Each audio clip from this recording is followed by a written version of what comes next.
I'd been babysitting since I was 16. You know the drill. Kids tucked in bed, catching up on TV shows, texting my friends. But this particular night was different. I was watching Lily, a sweet 6-year-old with blonde ringlets. Her parents had booked me last minute. They were attending an unexpected late-night event. Their home was a large, old-fashioned 2-story thing, with creaking stairs and floorboards that groaned in protest. The older homes always paid better, so I didn't mind. Around 9 p.m., after finishing her bedtime story, I walked out of her room and was about to head downstairs when I heard it. A soft, rhythmic tapping. It was coming from the locked door at the end of the hallway, which led to the attic. Lily had casually mentioned a man who stays upstairs once. I had assumed it was a child's imaginary friend or something from a fairy tale her parents read to her. You know how kids are. I approached the door, thinking maybe a bird or some animal was trapped. But as I placed my ear against the cold wood, the tapping stopped. Instead, there was a slow, deliberate breathing pattern, like someone pressing their face against the other side. Instinctively, I pulled away, mind racing. The parents never mentioned a tenant or any guest. I considered calling them, but figured I was just being paranoid. I headed back downstairs, switching on more lights than necessary. I tried watching TV, but every noise became magnified. A branch against a window, the wind howling. The house seemed to pulse with a silent, foreboding energy. The clock ticked past 11 p.m. when I received a text message. The display showed it was from Lily's mom. It read, "We'll be home soon. Please ensure the upstairs door remains locked at all times." Immediately after, another message pinged in. "And whatever you do, don't listen to him." My fingers froze. Listen to who? With bated breath, I replied, asking her to clarify. The blue ticks confirmed she'd seen the message, but there was no response. Then, from upstairs, I heard a soft lullaby, a man's voice humming.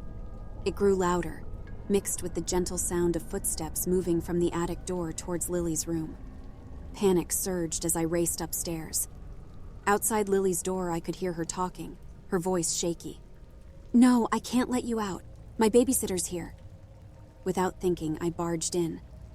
Lily was sitting up, her face pale, staring at her window where a shadow was just disappearing from view. There was no sign of an intruder. She looked at me, eyes filled with tears. "He said he wanted to meet you."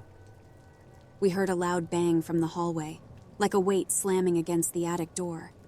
It was persistent and grew in intensity.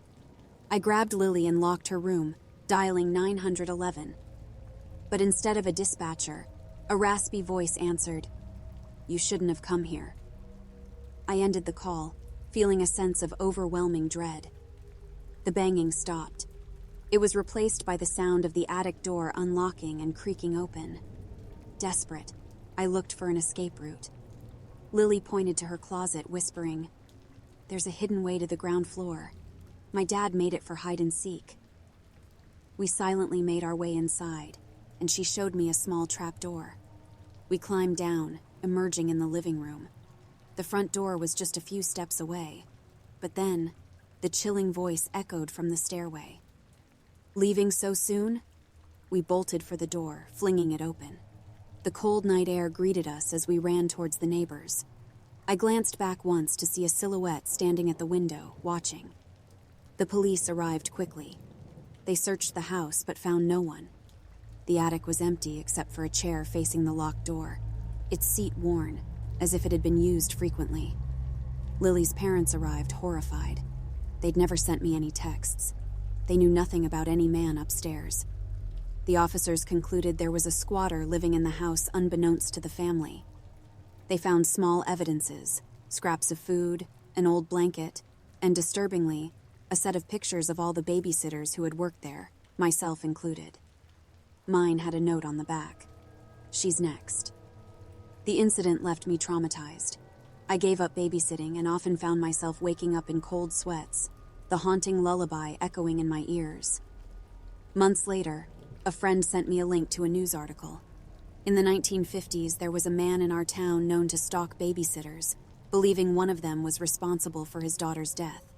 He'd hide in homes, waiting for the right moment. He was never caught. The article ended with a warning passed down from generations. If you hear him, it's already too late.